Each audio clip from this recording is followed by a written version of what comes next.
नमस्कार। कैसे हैं आप और कैसी लग रही है आपको ये कहानी? पिछले प्रकरण में आपने देखा कि लालिमा और लावण्य दोनों की शादी तय हो गई है। हमारे समाज में न जाने हम कब से ऐसा सोचते आ रहे हैं कि शादी ही जीवन का उद्देश्य है। एक बार शादी हो जाए तो सारी समस्या का हल हो जाए। और इस शादी के लिए हम झूठ भी बोलते हैं, धोखा भी देते हैं, उधार भी लेते हैं और सब कुछ करते हैं। क्यों नहीं हम यह सोचते कि यदि हम अपनी ऊर्जा को व्यक्तित्व के विकास में लगाएं तो जीवन अधिक सुखी होगा और हमारी समाज में जो आज समस्याएं दिखाई दे रही हैं शायद वो नहीं होंगी।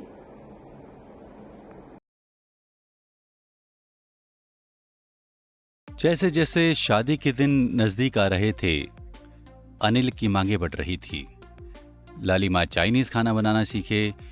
यूं तो उसने अंग्रेजी में एमए किया था, पर वो अंग्रेजी बोल नहीं पाती थी।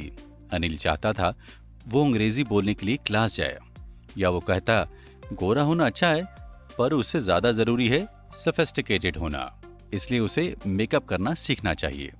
कपड़ों का चुनाव बहुत ध्यान से करना चाहिए।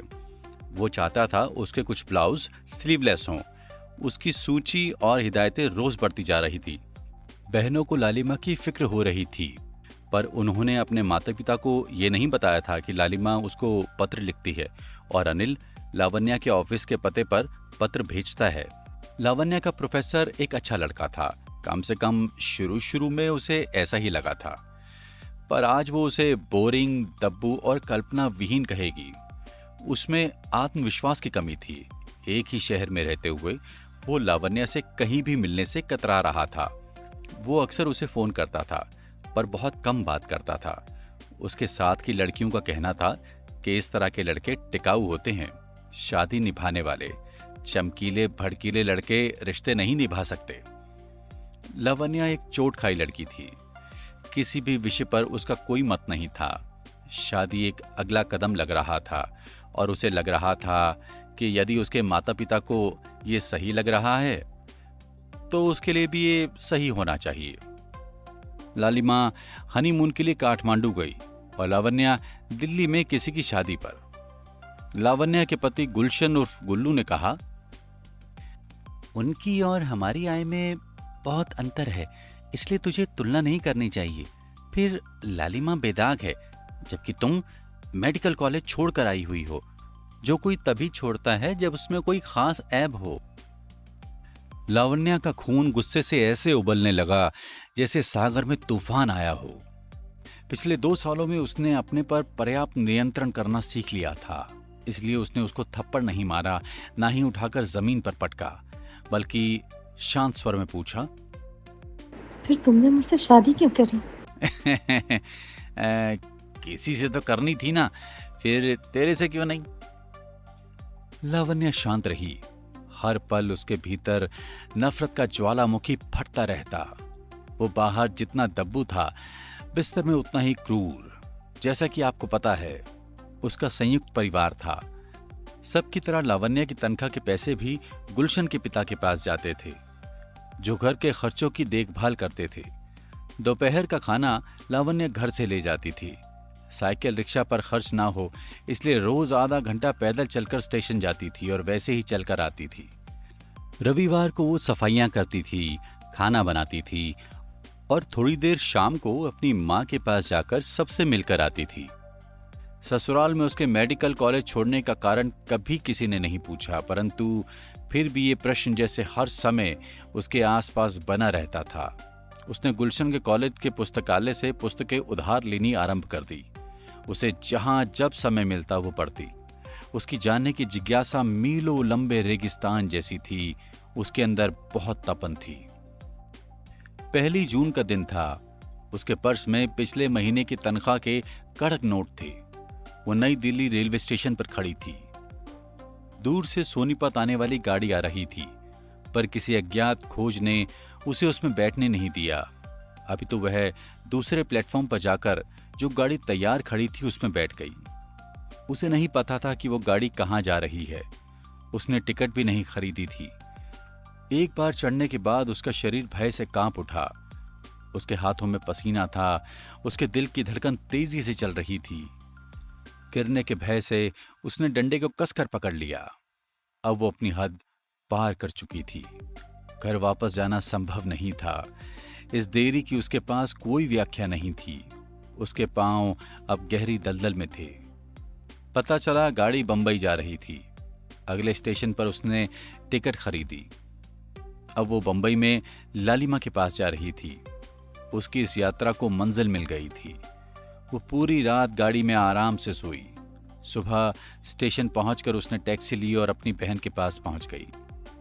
लालिमा अचानक उसे आया देखकर हैरान हो गई। उसने लावण्या को गले से लगा लिया, उसके लिए नाश्ता बनाया और उसकी सारी कहानी सुनी। अनिल काम पर गया था, इसलिए वो खुलकर बातें करते रहे।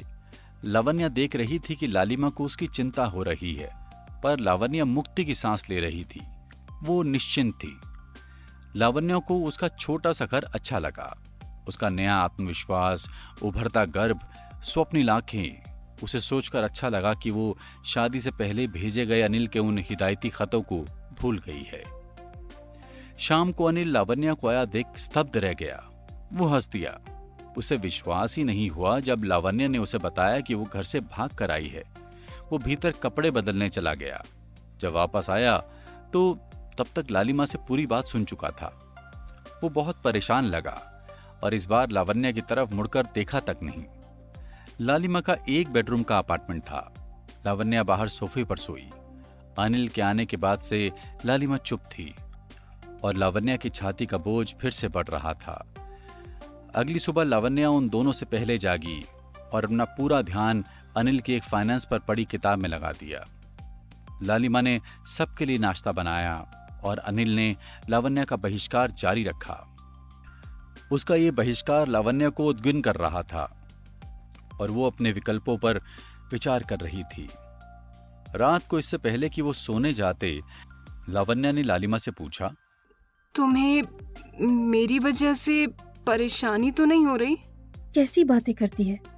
तू मेरी बहन है, तू कभी भी आ जा सकती है। पर मुझे लगता है तूने फैसला करने में जल्दबाजी की है। कोई भी फैसला जल्दबाजी में नहीं होता। वो तुम्हारे भीतर धीरे धीरे पक रहा होता है बस, और सही वक्त आने पर हम उसे बाहर आने से नहीं रोक पाते। तू आवेग में आ जाती है और तू ये जानती है। पहले मेडिकल कॉलेज छोड़ आई, अब ये माँ पिताजी के बारे में सोचा है, उनके दिल पर क्या गुजर रही होगी। और हमारी छोटी बहनें, अब उनसे शादी कौन करेगा? मुझे सबकी चिंता है, पर मैं क्या करती। अब मुझे सिरदर्द नहीं होता। मैं कॉलेज जाना चाहती हूँ। पर अब तो मेडिकल कॉलेज तो नहीं जा सकती। हाँ, पर मैं कुछ और कर सकती हूँ। नहीं, अब बहुत देर हो गई है। तू शुक्र मना अगर गुलशन तुझे वापस ले ले तो। और अगर नहीं लिया तो नदी में कूद पड़ना। लावण्या ने मन ही मन में सोचा, इस बकवास का मैं क्या उत्तर दूं। लावण्या सोफे पर सोने की कोशिश कर रही थी। कमरे में अंधेरा था। लावण्या ने अध खुली आंखों से एक छाया देखी। वो हड़बड़ाकर उठकर बैठ गई। अनिल था। वो चला गया और कमरे में फिर से सब शांत हो गया। पहली बार घर छोड़ने के बाद उसमें असुरक्षा का भाव जागा। पहली बार उसे ठीक से समझ आया कि उसने कितना बड़ा कदम उठा लिया है। उस रात उसने आंसुओं को खुलकर बहने की अनुमति दे दी। वे बेसहारा थे, इतना अधिकार तो उन्हें देना ही था। हमारा चैनल सब्सक्राइब करना ना भूलें। धन्यवाद।